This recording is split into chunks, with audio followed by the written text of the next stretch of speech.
नमस्कार, मैं यशा रस्तोगी आप सभी का फिर से स्वागत करती हूँ हमारे इस कार्यक्रम उच्च शिक्षा परिचय में। कल हमारे साथ थे फाइन आर्ट्स विभाग के प्रोफेसर पिंटू मिश्रा और डॉक्टर पूजा गुप्ता, जिन्होंने हमें फाइन आर्ट्स और एनिमेशन के बारे में बहुत अच्छी जानकारी दी। आज हमारे साथ हैं फैशन विभाग की अध्यक्षा मिसेस रीटा घोष और परफॉर्मिंग आर्ट की अध्यक्षा डॉक्टर भावना ग्रोवर। मैं आप दोनों का स्वागत करती हूँ। नमस्कार। नमस्कार। पहले मैं बात करना चाहूँगी रीटा जी से। रीटा जी बताइए, फैशन डिज़ाइन क्या है? फैशन डिज़ाइन एक ऐसा कोर्स है जिसमें हम स्टूडेंट्स को ये सिखाते हैं कि आप किसी भी क्लाइंट के लिए, किसी भी कंज्यूमर के लिए ओकेजन, स्टाइल, कलर कॉन्सेप्ट्स और अलग अलग स्टाइल्स को आप किस तरीके से अपने इनोवेटिव आइडियाज़ के थ्रू एक डिज़ाइनर या एक बहुत ही क्रिएटिव ड्रेस कैसे बना सकते हैं, ये हम बच्चों को सिखाते हैं। साथ साथ इसमें आपके क्लाइंट के ड्रेस के साथ या आउटफिट के साथ किस तरह की एक्सेसरीज होनी चाहिए, किस तरह की मेकअप होनी चाहिए, किस तरह का आपका फुटवेयर होना चाहिए, क्या आपकी बॉडी लैंग्वेज होनी चाहिए, ये सारी चीज़ें आपके फैशन डिज़ाइन में कवर करती हैं। हमारे दर्शकों को फैशन डिज़ाइन के बारे में बहुत अच्छी जानकारी मिली, लेकिन लोगों का कहना है कि सिलाई ही फैशन डिज़ाइन है। क्या ये सही है? फैशन डिज़ाइन और सिलाई में क्या अंतर है? जी, आपने ये मुझसे बहुत ही अच्छा प्रश्न पूछा कि टेलरिंग और फैशन डिज़ाइन में क्या डिफरेंस है। आमतौर पे लोगों की यही सोच होती है, लेकिन ये धारणा गलत है, क्योंकि फैशन डिज़ाइन में अलग अलग सब्जेक्ट्स हैं, जैसे टेक्सटाइल्स है, मर्चेंडाइजिंग है, फैशन थ्योरी है, फैशन इलस्ट्रेशन है, स्केचिंग है, ड्रेपिंग है, जो कि बिल्कुल ही अलग है टेलरिंग सब्जेक्ट से। मतलब टेलरिंग में आप सिर्फ और सिर्फ स्टिचिंग का या सिलाई का काम करते हैं, जबकि फैशन डिज़ाइन में आप स्टिचिंग के अलावा उसमें आप क्या क्या इनोवेशन क्रिएट कर सकते हैं। एक ड्रेस को आप क्या से क्या बना सकते हैं, चाहे वो वेस्टर्न ड्रेस हो, चाहे वो इंडियन ड्रेस हो, किसी भी पॉइंट ऑफ व्यू से आप उसमें नए नए एक्सपेरिमेंट कर सकते हैं, जबकि टेलरिंग इसमें बहुत ही लिमिटेड दायरा होता है इसका। तो इस वजह से ये धारणा बिल्कुल गलत है कि फैशन डिज़ाइन और टेलरिंग सेम से कोर्सेज हैं। जी रीटा जी, आप हमें बताइए कि फैशन डिज़ाइनिंग में कोर्सेज क्या क्या हैं? जी बिल्कुल, हमारे यहाँ पे सुभारती में जो अभी कोर्सेज चल रहे हैं, डिग्री प्रोग्राम है जो कि 4 साल का है, BFA प्रोग्राम। इसके अलावा हमारे यहाँ फैशन डिज़ाइन में डिप्लोमा कोर्सेज अवेलेबल हैं और साथ ही साथ इसमें सर्टिफिकेट कोर्सेज भी अवेलेबल हैं। और हम इसके अलावा कमिंग ईयर्स में हम इसमें PG प्रोग्राम्स फैशन डिज़ाइन में और इसके अलावा हम इसमें PhD प्रोग्राम्स भी प्लान कर रहे हैं फॉर फ्यूचर। जी, स्टूडेंट्स की इसमें मिनिमम क्या क्वालिफिकेशन होनी चाहिए? डिग्री प्रोग्राम के लिए देखिए, यहाँ पे जो हमारे यहाँ मिनिमम एलिजिबिलिटी है क्वालिफिकेशन की, वो है 10+2। और इसके अलावा डिप्लोमा में भी आपका मिनिमम क्वालिफिकेशन 10+2 है। सर्टिफिकेट कोर्स के लिए मिनिमम क्वालिफिकेशन 10th पास है।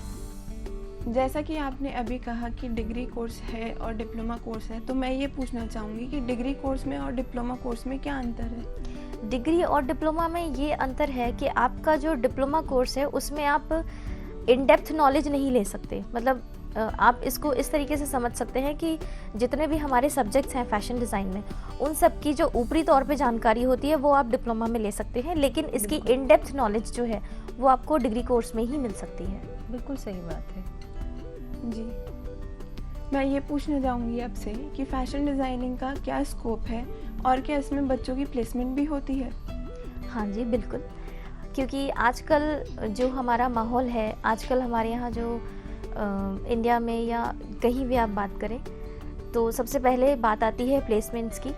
हमारे यहाँ पे बच्चों का अच्छी जगह प्लेसमेंट हुआ है, अच्छी अच्छी कंपनीज़ में प्लेसमेंट हुआ है और हमारे यहाँ से पास आउट हुए बच्चे इतने कॉन्फिडेंट, इतने अच्छे लेवल के नॉलेज गेन करके फिर वो आगे MNCs में, एक्सपोर्ट हाउसेस में, बाइंग हाउसेस में as a merchandiser, as a quality manager, as a fashion designer, as an assistant fashion designer और इसके अलावा बहुत सारे स्कोप्स हैं इसमें जो कि ये फैशन डिज़ाइन का कोर्स करने के बाद फुलफ़िल कर सकते हैं। जैसे कि फ्रीलांस फैशन डिज़ाइनिंग, जो कि अगर आप किसी और जगह भी काम कर रहे हैं, मान लीजिए आप किसी एक्सपोर्ट हाउस में हैं, तो साइड बाय साइड आप फ्रीलांसिंग का काम भी कर सकते हैं। इसके अलावा आप fashion choreographer, fashion stylist, fashion photographer और टीचिंग में भी ऑब्वियसली आप इसमें कर सकते हैं। ये तो हुई फैशन की बातें।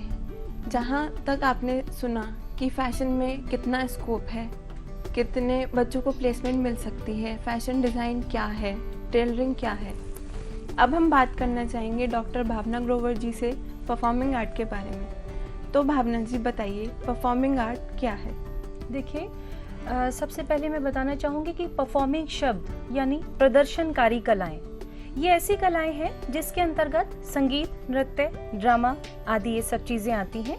तो हम परफॉर्मिंग आर्ट के अंदर संगीत यानी हिंदुस्तानी शास्त्रीय गायन, शास्त्रीय वादन और कथक नृत्य सिखाते हैं। तो परफॉर्मिंग आर्ट के अंदर जो आती हैं कलाएं संगीत, वादन और नृत्य।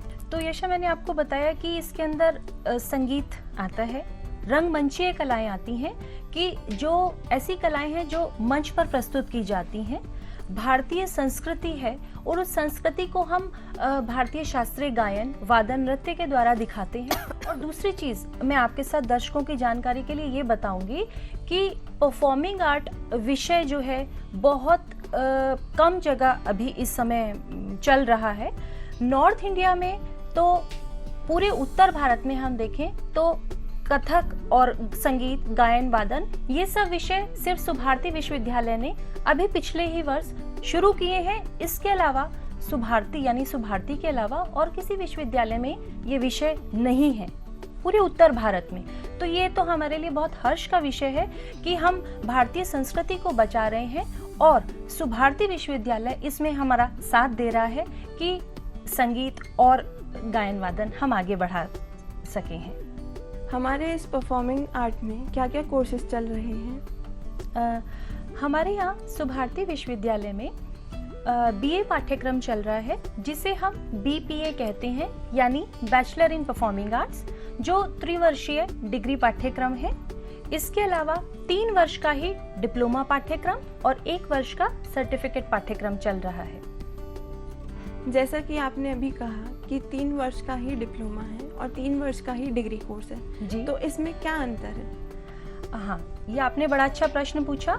इसमें काफ़ी बड़ा अंतर है। देखिए, डिप्लोमा पाठ्यक्रम, पहले मैं डिप्लोमा के बारे में बताती हूँ।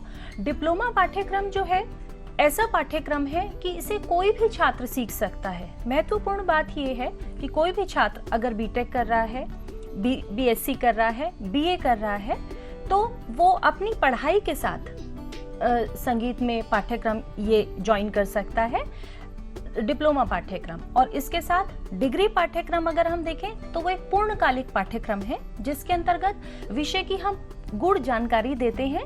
मूल विषय के साथ संगीत के अन्य विषय भी सिखाते हैं। अगर हम उदाहरण से देखें तो एक छात्र यदि अगर कथक नृत्य सीखने के लिए आ रहा है तो वो कथक के साथ गायन की भी जानकारी लेगा, उसकी कक्षाएं कथक के साथ तबले की भी होंगी। तो विषय की गूढ़ जानकारी हम देते हैं ताकि वो भविष्य में जाकर के अगर नृत्य के क्षेत्र में काम कर रहा है, गायन वादन के क्षेत्र में काम कर रहा है, तो एक वो पूर्ण कलाकार के रूप में रंगमंच पर उतरे। भावना जी, इसमें स्टूडेंट की मिनिमम क्या क्वालिफिकेशन होनी चाहिए? जी, इसमें मिनिमम क्वालिफिकेशन डिग्री कोर्स के लिए वही है 10+2 और डिप्लोमा पाठ्यक्रम के लिए भी 10+2 है, परंतु सर्टिफिकेट कोर्स के लिए 10वीं कक्षा उत्तीर्ण हो छात्र ठीक है। भावना जी, हमें बताइए जी कि परफॉर्मिंग आर्ट में क्या स्कोप है और इसका क्या करियर है? यशा, परफॉर्मिंग आर्ट में इतनी सारी असीम संभावनाएं हैं करियर की। जैसे अब देखिए, आज का समय ऐसा है कि टैलेंट हंट शो इतने सारे हो रहे हैं।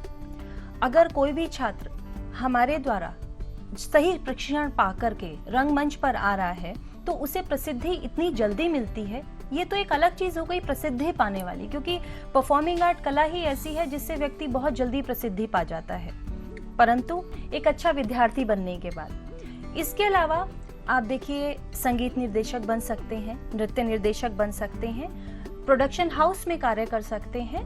इसके अलावा अपना इंस्टीट्यूशन खोल सकते हैं। ये तो मैं बता रही हूँ जो इंसान खुद कर सकता है। इसके अलावा नौकरी की तो अनेक संभावनाएं हैं। जैसे एनसीईआरटी द्वारा अनेक स्कूलों में अब ये विषय कंपलसरी कर दिया गया है। संगीत, नृत्य यानी गायन, वादन, नृत्य तीनों विषय कंपलसरी कर दिए गए हैं। स्टूडेंट्स अपनी चॉइस से ले सकते हैं। तो अध्यापन संबंधी तो बहुत सारे रास्ते खुल जाते हैं हमारे छात्रों के लिए, और इसके बाद विश्वविद्यालयों में बहुत जगह है जो इस विषय में जाते हैं, उसके लिए करियर के लिए, रोजगार के लिए स्पेशली बहुत संभावनाएं हैं। अब मैं यह पूछना चाहूँगी कि शुभार्थी ही इस कोर्स के लिए क्यों बेहतर है? जी बिल्कुल। देखिए, शुभार्थी इस कोर्स के लिए बेहतर इसलिए है क्योंकि यहाँ पे बच्चों को हम जिस तरीके से पढ़ाते हैं फैशन डिज़ाइन के बारे में, जैसे कि फैशन इलस्ट्रेशन सब्जेक्ट की ही अगर हम बात करें तो हमारे यहाँ जितने भी फैकल्टी मेंबर्स हैं वो सारे हाईली क्वालिफाइड और अपना मैक्सिमम या बेस्ट कर करके आए हुए हैं। इंडस्ट्रियल एक्सपीरियंस फैकल्टी मेंबर्स हैं हमारे यहाँ पे। तो जैसे मैं आपको बता रही हूँ फैशन इलस्ट्रेशन सब्जेक्ट के बारे में, तो एक डिज़ाइनर की सबसे जो एसेंशियल पार्ट होती है दैट इज़ फैशन इलस्ट्रेशन। मतलब उसकी स्केचिंग इतनी अच्छी होनी चाहिए कि बंदा अगर स्केच कर रहा है, ड्रेस को स्केच करके दिखा रहा है, तो उसी से उसका डिज़ाइन रिफ्लेक्ट करे कि वो एक्चुअली है क्या। तो स्टूडेंट यहाँ पे जिन फैकल्टी मेंबर्स से पढ़ते हैं उन्हें इन सब चीज़ की बहुत अच्छी नॉलेज होती है। इसके बाद हम बच्चों को प्रॉपर फैशन शोज़ ऑर्गेनाइज कराते हैं बच्चों के लिए, जिसमें वो अपनी क्रिएशन, अपने इनोवेटिव आइडियाज़ को ड्रेसेस में, मेकअप में, एक्सेसरीज़ में, इन सब में क्रिएट करके मॉडल्स को बाकायदा ड्रेसअप करके रैंप में उतारते हैं, ताकि उन्हें अपनी क्रिएशन को खुद भी देखने का मौका मिले। और ये एक बहुत अच्छी अपॉर्चुनिटी होती है एक फ़ैशन डिज़ाइनर के लिए, एक स्टूडेंट फैशन डिज़ाइनर के लिए, कि उसने अपने क्रिएशन को एक मॉडल रूप में देखा है। इसके अलावा हमारे पास कंप्यूटर लैब्स हैं जिसमें उनकी कैट की क्लासेस होती हैं, ड्रेस फॉर्म्स हैं जिसमें वो अपना ड्रेपिंग का सब्जेक्ट पूरा लर्न करते हैं। प्रॉपर हमारे यहाँ एक्सपोर्ट हाउस विजिट्स होती हैं, बाइंग हाउस विजिट्स होती हैं। इसके अलावा मार्केट सर्वेज और भी बहुत कुछ होता है जो कि मैं आपको पूरा डिटेल में नहीं बता सकती।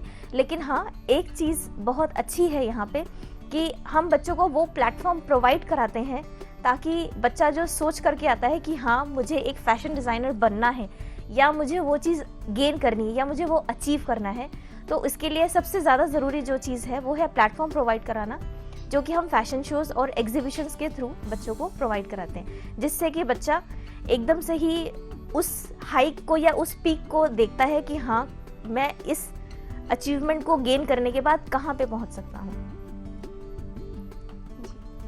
मैं भी बताती हूँ कि परफॉर्मिंग आर्ट में जो है क्यों बेहतर है शुभार्थी। देखिए, मैंने शुरू में ही आपको बताया कि उत्तर भारत में शुभार्थी यूनिवर्सिटी पहला ही ऐसा विश्वविद्यालय है जहाँ पर ये कोर्स प्रारंभ किए गए हैं।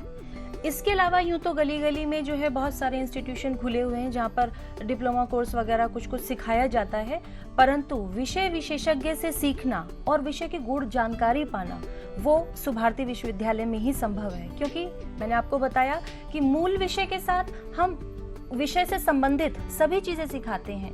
संगीत जो है तीनों विषयों से मिलकर के बना है, गायन, वादन और नृत्य।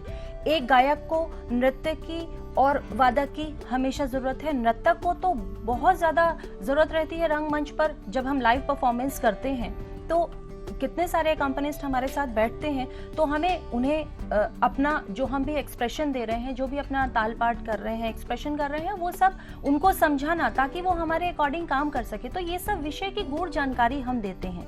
यूँ तो थोड़ा सा नृत्य कहीं भी सीखा जा सकता है, लेकिन अगर हमें मूल जानकारी लेनी है तो शुभार्थी आना ही होगा और सीखना होगा।